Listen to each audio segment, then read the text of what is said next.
ดีค่ะยายมาเฮ็ดสวนให้แล้วบัดนี้ท่านผู้ชมก็เบิ่งมันมีเข้ามีหลุดยายก็ขออภัยงวดสิมาให้2เด้งเด้อท่านผู้ชมเอ้ยบัดนี้เอ้าค่ะอ่าตามต่อนะคะหวยราวนะคะงวดวันที่28นะคะท่านผู้ชมค่ะตรงกับวันพุธเนาะสูตรก็มีเข้ามีหลุดนะคะท่านผู้ชมค่ะก็น่าเสียดายหลุดแต้มเนาะไม่ใช่หลุดไกลแต่เลขเด่นของยายเข้านะคะ3ก็เข้า38เข้า83นะคะท่านผู้ชมค่ะให้73ไปออกค่ะ83เนาะคุณยายเนาะตามต่อนะคะ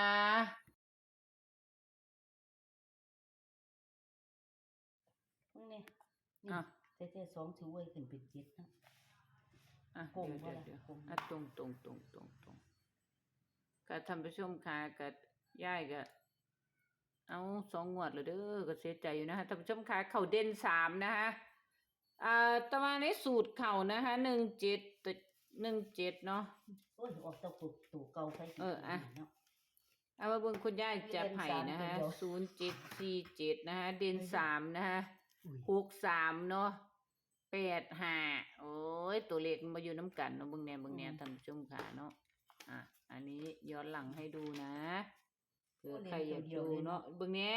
73แม่เบิ่งแน่คุณยายออก83แม่ท่านผู้ชมค่ะจักสิว่าจังได๋เนาะบ่เป็นหยังดอกคุณยายสู้ๆนะคะผลออกงวดนี้เนาะอีหยังก็75เนาะ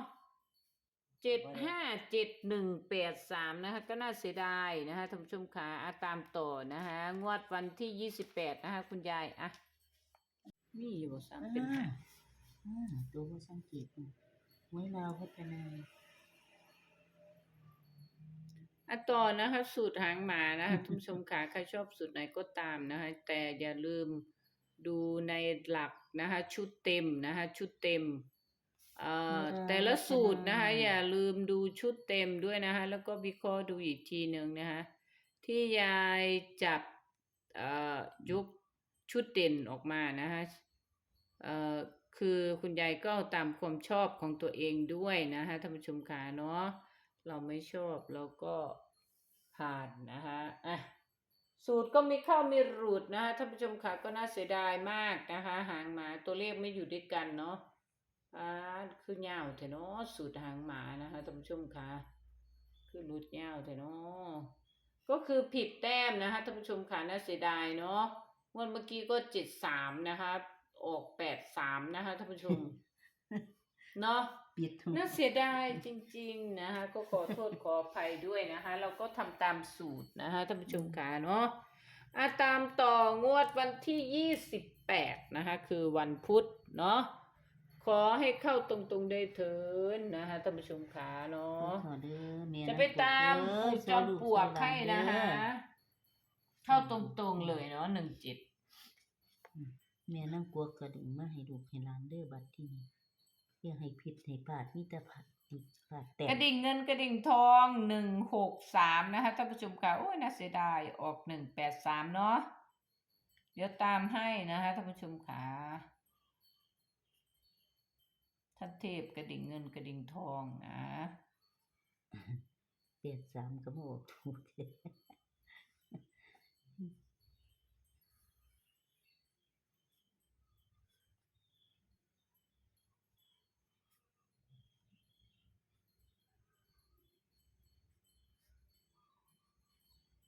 สูตรหางมาได้บัดนี้ท่านผู้ชม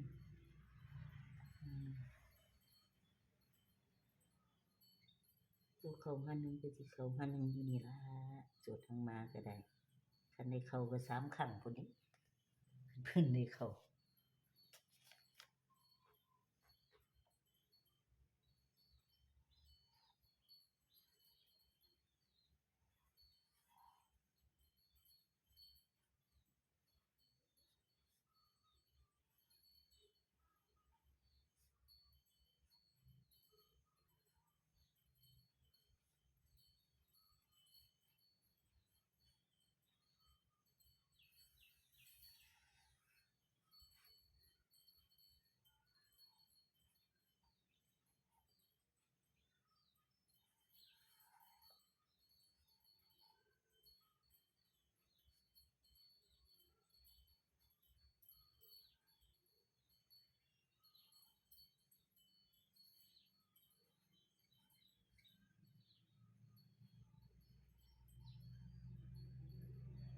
04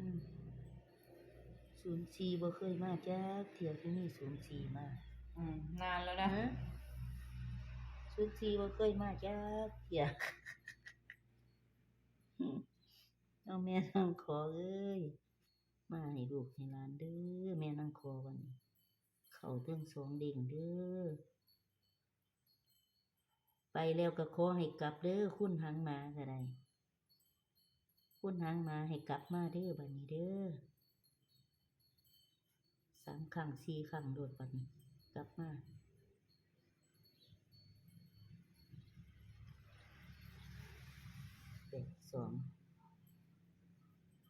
ยายเอาตามจอมเด้อนี่เด้อ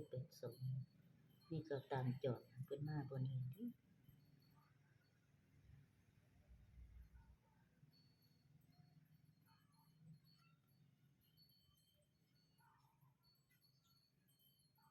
04กับ05ให้ก่อนนี่ล่างก็04บนก็05ท่านผู้ชม เดี๋ยวย้ำตัวเลขด้วยนะในชุด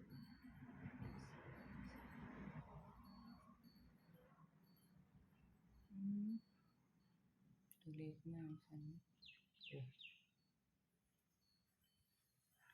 นี่ศูนย์เพิ่นมาทั้งบนทั้งล่างได้เอาให้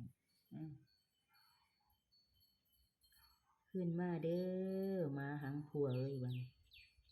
ขึ้นมาอยู่ห้องยายเด้อบัดนี้ไปแล้วก็ให้กลับมา73ไปแล้วก็ให้กลับมาเด้อแต่เหลือใจอยู่ทุนตัวเลขในสูตร แน่หัง ทุนตัวเลขในสูตรวงกลมๆให้เพิ่นแน่คุณยายจ้าอยู่จอบนี่ก็94 05 16พอเดียว27ก็บ่ได้เฮ็ดจับ16ค่อยฝันเด้อมึงหันฝันมาขี่สำรวจนั่น94 05 16 27ข้างล่างก็82 93 04 15ค่ะตัวเน้นเพราะว่า04มันเคยมาจักเที่ยนี่เขาก็ว่าบนก็05ล่างก็04ก็ย้ายก็เลยจับให้นี่บ่แน่เด้อไปแล้วให้กลับเด้อบัดทีนี้ให้มาค่ะคุณยายหางหมานี่ยายหน่อยนั่นให้กลับมาเด้อบัดนี้เด้อค่ะคุณยายคุณยายคือเขียนตัวหนังสืองามแต่น้องมื้อนี้ให้มา2เด้งเด้อค่ะเดี๋ยวก็สัตว์กินตัวบักใหญ่ย่างตัวเลขไปจักคราวก็เนาะให้ท่านผู้ชมเห็นว่าผู้ชมเบิ่งเอานี่ชัดๆนะคะหางหมาก็มาแปลกอยู่บัดนี้04เพิ่นบ่เคยมาจักเที่ยบ่ยัง04มาจักเที่ยนี่หวนนี่ค่ะคุณยายแปลกเนาะแต่ว่าเอเดก็มักเลขติด0ในงวดนี่ตามจริงแล้วนะแม่นนี่ดินี่บนเพิ่นก็05ก็ติด0ล่างก็ติด0คือกัน04มันกลางอยู่เบิ่งบัด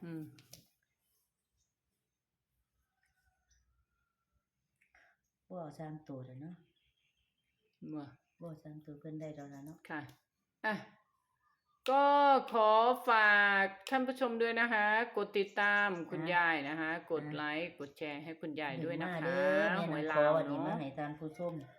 เพิ่นซื้อให้เพิ่นถือให้เพิ่นได้อย่าลืมไปติดตามสูตรหวยรัฐบาลนะคะท่านผู้ชมค่ะช่องเลมาดามนะคะท่านผู้ชมค่ะช่องฮานอยก็เลฮานอยนะคะขอบพระคุณมากๆนะคะเด้อท่านผู้ชมขอบคุณค่ะคุณยายที่มาให้พรนะคะฝากกดติดตามคุณยายด้วยนะคะท่านผู้ชมค่ะก็จะมีสูตรหวยรัฐบาลแล้วก็สูตรหวยลาวนะคะท่านผู้ชมค่ะเนาะให้รวยๆทุกคนใกล้สิ้นเดือนแล้วก็ขอให้มีโชคมีลาภด้วยนะคะท่านผู้ชมค่ะใครมาชมคุณยายนะคะเนาะก็ขอให้โชคดี